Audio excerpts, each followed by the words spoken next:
بسم اللہ الرحمن الرحیم۔ داستان ایمان فروشوں کی سلسلے کی نئی ویڈیو پیش خدمت ہے۔ تمام سامعین سے گزارش ہے کہ ویڈیو کو لائک کریں، چینل کو سبسکرائب کریں اور بیل آئیکن کو بھی پریس کر دیں تاکہ ہر نئی آنے والی ویڈیو آپ کو وقت پر ملتی رہے۔ یہ دیکھ کر کہ ان لوگوں نے اس کے ساتھ کوئی بیہودہ حرکت نہیں کی، دست درازی نہیں کی، فاطمہ کو کچھ سکون سا محسوس ہوا۔ رات بھر وہ اذیت میں بھی رہی تھی، تھیلے میں دوری کر کے اسے بند کیا گیا تھا، جسم درد کر رہا تھا، وہ لیٹی اور اس کی آنکھ لگ گئی۔ تھوڑی ہی دیر بعد اس کی آنکھ کھل گئی، اس کا دل خوف اور گھبراہٹ کی گرفت میں تھا، اس صورتحال کو وہ قبول نہیں کر سکتی تھی۔ اس نے دیکھا کہ تینوں نقابپوش سوئے ہوئے ہیں، وہ بھی رات بھر کے جاگے ہوئے تھے۔ فاطمہ نے پہلے تو یہ سوچا کسی ایک کا خنجر نکال کر تینوں کو قتل کر دے، لیکن اتنی جرت نہ کر سکی، تینوں کو قتل کرنا آسان نہ تھا۔ اس نے گھوڑے دیکھے، ان لوگوں نے گھوڑوں سے زینے نہیں اتاری تھی، وہ آہستہ سے اٹھی اور دبے پاؤں ایک گھوڑے تک پہنچی۔ سورج ٹیلوں کے پیچھے جا رہا تھا اور فاطمہ کو معلوم ہی نہ تھا کہ وہ قاہرہ سے کس طرف اور کتنی دور ہے۔ اس نے یہ خطرہ مول لے لیا کہ صحرا کی وسعت میں بھٹک بھٹک کر مر جائے گی، ان لوگوں کے ہاتھوں سے ضرور نکلے گی۔ اس نے گھوڑے پر سوار ہوتے ہی ایڑ لگا دی۔ ٹاپوؤں نے نقابپوشوں کو جگا دیا، انہوں نے فاطمہ کو ٹیلے کی اوٹ میں جاتے دیکھ لیا تھا۔ دو نقابپوش گھوڑوں پر سوار ہوئے اور طاقت میں گھوڑے سرپٹ بگا دیے۔ فاطمہ کے لیے مشکل یہ تھی کہ اسے ٹیلوں کے قید خانے سے نکلنے کا راستہ معلوم نہ تھا۔ صحرائی ٹیلے بھول بلیوں جیسے ہوتے ہیں، صرف صحرا کے بے دین سے واقف ہوتے ہیں۔ فاطمہ ایسے رخ کھولی جہاں آگے ایک اور ٹیلے نے راستہ روک رکھا تھا۔ اس نے وہاں جا کر پیچھے دیکھا تو نقابپوش تیزی سے اس کے قریب آ رہے تھے۔ اس نے گھوڑے کو ٹیلے پر چڑھا دیا اور ایڑ مارتی گئی۔ گھوڑا اچھا تھا، اوپر جا کر پرے اتر گیا۔ وہ ایک طرف کو گھوڑا موڑ لے گئی، راستہ آگے مل گیا، نقابپوش بھی پہنچ گئے، فاصلہ کم ہو رہا تھا۔ فاطمہ کو اپنی آنکھوں پر یقین آیا جب اس نے اپنے سامنے سمندر کی طرح کھلا صحرا اور چار شتر سوار اپنی سمت آتے دیکھے تو اس نے چلانا شروع کر دیا، بچاؤ، ڈاکوؤں سے بچاؤ۔ وہ ان تک پہنچ گئی۔ اس کے پیچھے دونوں نقابپوشوں کے گھوڑے باہر آئے۔ شتر سواروں کو دیکھ کر انہوں نے گھوڑوں کی باگیں کھینچی اور گھوڑے موڑ دیے۔ شتر سواروں نے اونٹ دوڑا دیے، ایک نے کمان میں تیر رکھ کر چھوڑا تو تیر ایک گھوڑے کی گردن میں اتر گیا۔ گھوڑا درد سے تڑپا، اچھلا اور بے قابو ہو گیا، سوار کود گیا۔ شتر سواروں نے انہیں للکارا تو دوسرے نے گھوڑا روک لیا، انہیں معلوم تھا کہ وہ چار شتر سوار تیر اندازوں کی زد میں ہیں۔ فاطمہ نے بتایا کہ ان کا ایک ساتھی اندر ہے، ان دونوں کو پکڑ لیا گیا۔ یہ چاروں صلاح الدین ایوبی کی فوج کے گشتی دستے کے سپاہی تھے۔ سلطان ایوبی نے سارے صحرا میں گشتی پہرے کا انتظام کر رکھا تھا تاکہ اچانک حملے کا خطرہ نہ رہے اور سب صلیبی تقریب کر مصر میں داخل نہ ہو سکے۔ ان گشتی دستوں کا بہت فائدہ تھا، انہوں نے کئی مشتبہ لوگ پکڑے تھے۔ اب یہ نقابپوش ان کے پھندے میں آ گئے۔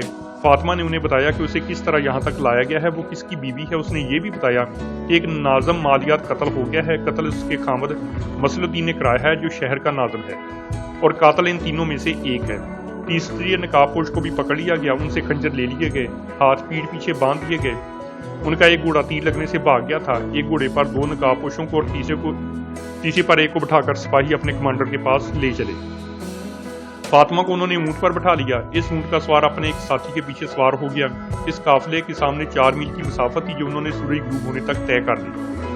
وہ ایک نخلستان تھا جہاں خیمے بھی نصب تھے، یہ اس دستے کا ہیڈ کوارٹر تھا۔ فاطمہ کو اس کماندار کے سامنے پیش کیا گیا، تینوں نقابپوشوں کو پہرے میں بٹھا دیا گیا، انہیں اگلے روز قاہرہ بھیجنا تھا۔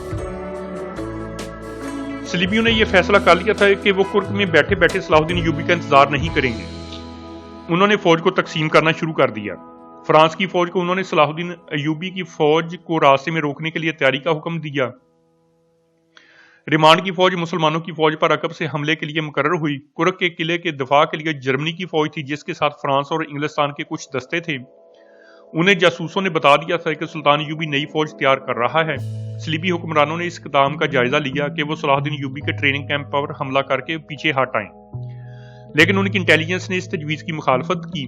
دلیل یہ تھی کہ سلطان ایوبی نے دفاع کی 3 تہیں بنا رکھی ہیں جن میں ایک متحرک تہ ہے۔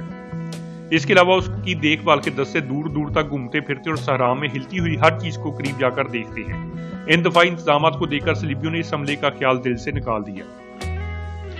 ایک امریکی مصنف اینٹونی ویسٹ نے متعدد مورخوں کے حوالے سے لکھا ہے کہ صلیبیوں کے پاس صلاح الدین ایوبی کی نسبت 4 گنا فوج تھی، جس میں زرہ پوش پیادہ اور سوار دستوں کی بہتات تھی۔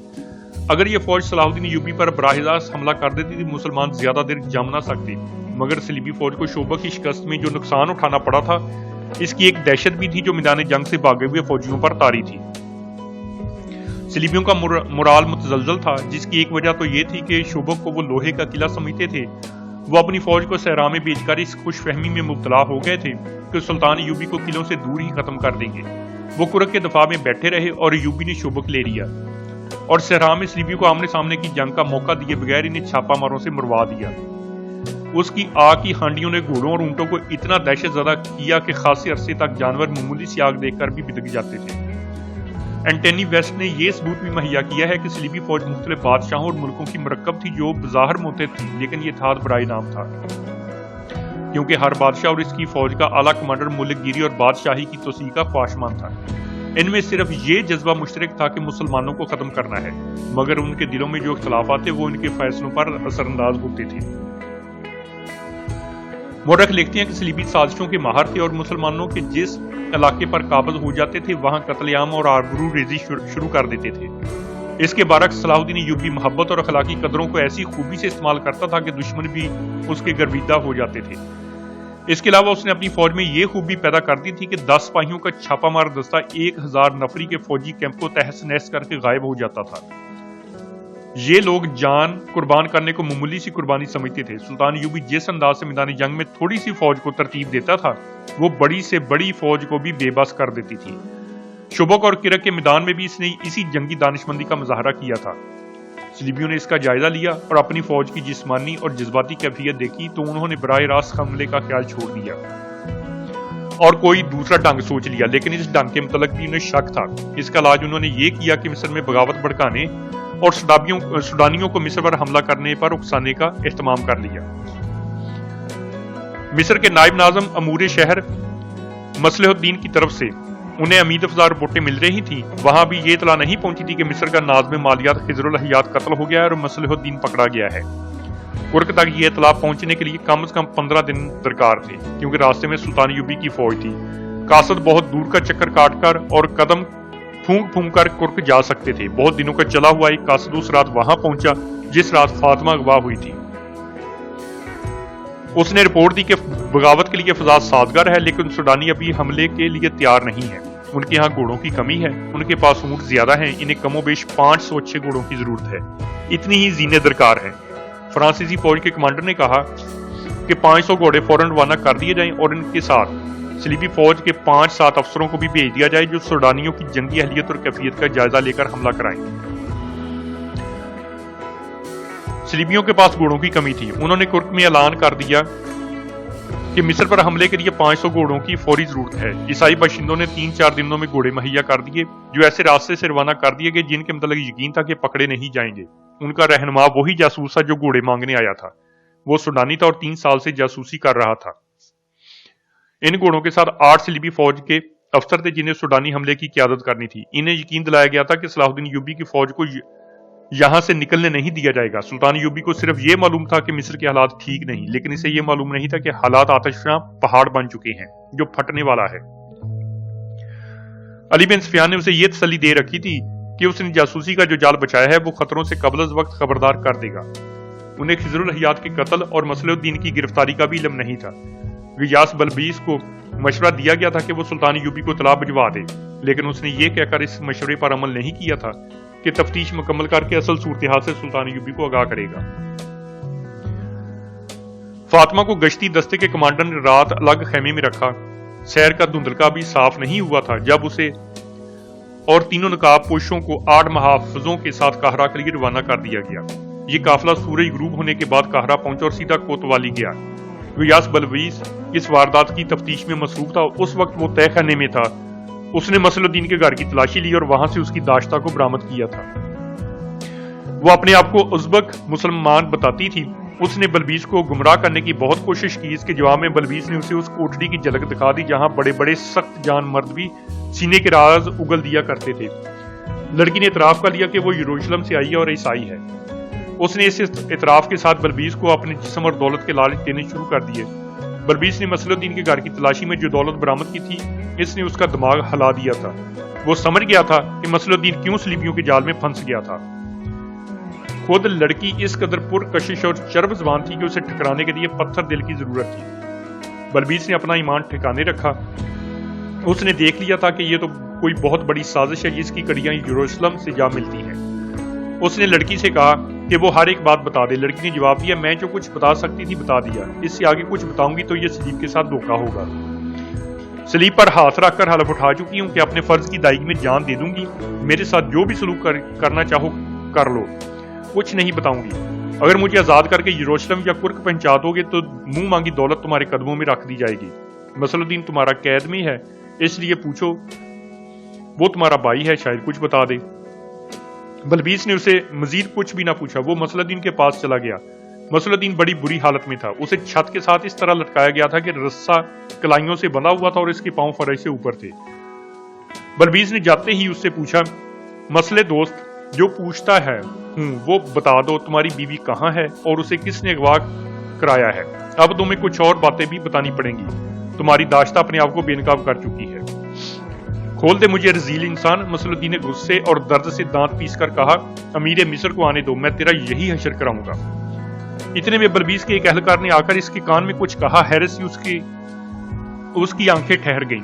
وہ دوڑتا ہوا تہہ خانے سے نکلا اور اوپر چلا گیا۔ وہاں مسلح الدین کی بیوی اور اسے اغوا کرنے والے 3 آدمی بیٹھے تھے۔ فاطمہ نے اسے بتایا کہ وہ کس طرح اغوا ہوئی اور تینوں کس طرح پکڑے گئے ہیں۔ بلبیس فاطمہ اور تینوں مجرموں کو تہہ خانے میں لے گیا اور مسلح الدین کے سامنے جا کھڑا کیا۔ مسلح الدین نے انہیں دیکھا اور آنکھیں بند کر لی۔ بلبیس نے پوچھا، ان تینوں میں سے قاتل کون ہے؟ مسلح الدین خاموش رہا۔ بلبیس نے 3 دفعہ پوچھا، وہ پھر بھی خاموش رہا۔ بلبیس نے تہہ خانے میں ایک آدمی کو اشارہ کیا، وہ آدمی آ گیا اور مسلح الدین کی کمر کے گرد بازو ڈال کر اس کے ساتھ لڑک گیا۔ اس آدمی کا وزن مسلح الدین کی کلائیاں کاٹنے لگا جو رسے سے بندھی ہوئی تھی۔ اس نے درد سے چیختے ہوئے کہا، درمیان والا۔ بلبیس تینوں کو لگ لے گیا اور انہیں کہا کہ وہ بتا دے وہ کون ہے اور یہ سارا سلسلہ کیا ہے، ورنہ وہ یہاں سے زندہ نہیں نکل سکیں گے۔ انہوں نے آپس میں مشورہ کیا اور بولنے پر رضامند ہو گئے۔ بلبیس نے انہیں الگ الگ کر دیا اور فاطمہ کو اوپر لے گیا۔ فاطمہ نے اسے وہی بات سنائی جو سنائی جا چکی ہے۔ اس نے اپنے متعلق یہ بتایا کہ اس کی ماں سوڈانی اور باپ مصری ہے۔ 3 سال گزرے، وہ اپنے باپ کے ساتھ مصر آئی۔ مسلح الدین نے اسے دیکھ لیا اور اس کے باپ کے پاس آدمی بھیجے۔ اسے یہ معلوم نہیں کہ رقم کتنی طے ہوئی۔ باپ اسے مسلح الدین کے گھر چھوڑ گیا اور ایک تھیلی لے کر چلا گیا۔ مسلح الدین نے ایک عالم اور چند ایک آدمیوں کو بلا کر باقاعدہ نکاح پڑھوایا اور وہ اس کی بیوی بن گئی۔ وہ اس کے ساتھ بہت محبت کرتا تھا۔ محبت فاطمہ کی کمزوری تھی۔ باپ سے اسے محبت اور شفقت نہیں ملی تھی۔ اسے شک تھا کہ باپ اسے یہاں بیچنے کے لیے ہی لایا تھا۔ مسلح الدین کے خلاف اسے کبھی شک نہیں ہوا تھا کہ وہ اتنا برا آدمی ہے۔ وہ شراب نہیں پیتا تھا۔ اس کی باہر کی سرگرمیوں کے متعلق فاطمہ کو کچھ بھی معلوم نہ تھا۔ صلاح الدین ایوبی نے شعبہ کی طرف کوچ کیا تو اس کے فوراً بعد مسلح الدین میں ایک تبدیلی آئی۔ وہ رات بہت دیر تک باہر رہنے لگا۔ ایک رات فاطمہ نے دیکھا کہ وہ شراب پی کر آیا ہے۔ فاطمہ کا باپ شرابی تھا۔ وہ شراب کی بو اور شرابی کو پہچان سکتی تھی۔ اس نے مسلح الدین کی محبت کی خاطر یہ بھی برداشت کیا۔ پھر گھر میں رات کے وقت اجنبی سے آدمی آنے لگے۔ مسلح الدین نے ایک رات فاطمہ کو اشرفیوں کی 2 تھیلیاں اور سونے کے چند ایک ٹکڑے دکھا کر گھر میں رکھ لیے، اور ایک رات جب وہ شراب میں بدمست ہو کر آیا تو اس نے فاطمہ سے کہا، اگر مصر کا شمالی علاقہ جو بحر روم کے سال کے ساتھ ملتا ہے مجھے مل جائے تو تم پسند کرو گی، یا سوڈان کی سرحد کے ساتھ کا علاقہ، تم جو پسند کرو گی اس کی تم ملکہ ہوگی اور میں بادشاہ۔ فاطمہ اتنے اونچے دماغ کی لڑکی نہیں تھی کہ اس سلسلے میں اس سے کچھ پوچھتی۔ وہ سمجھی کہ اس کا خامد زیادہ شراب پی کر بہہ گیا ہے۔ ہوش میں وہ ایسی باتیں نہیں کرتا تھا۔ پھر ایک روز ایک بڑی حسین لڑکی اس کے گھر لائی گئی، ساتھ 2 آدمی تھے۔ یہ لڑکی اس کے گھر میں ہی رہی، نکاح نہیں پڑھایا گیا۔ اس لڑکی نے فاطمہ کو دوست بنانے کی بہت کوشش کی، لیکن اسے اس لڑکی سے نفرت ہو گئی۔ اس لڑکی نے اسے اس کا خامد چھین لیا۔ اس کے بعد خضر الحیات کے قتل کا واقعہ ہوا۔ آج کی ویڈیو یہیں پر ختم ہوتی ہے۔ انشاءاللہ جلد ہی نئی ویڈیو کے ساتھ دوبارہ حاضر ہوں گے، اور یہ تاریخی سلسلہ صلاح الدین ایوبی کی تاریخی جنگوں کا چلتا رہے گا۔ اللہ حافظ۔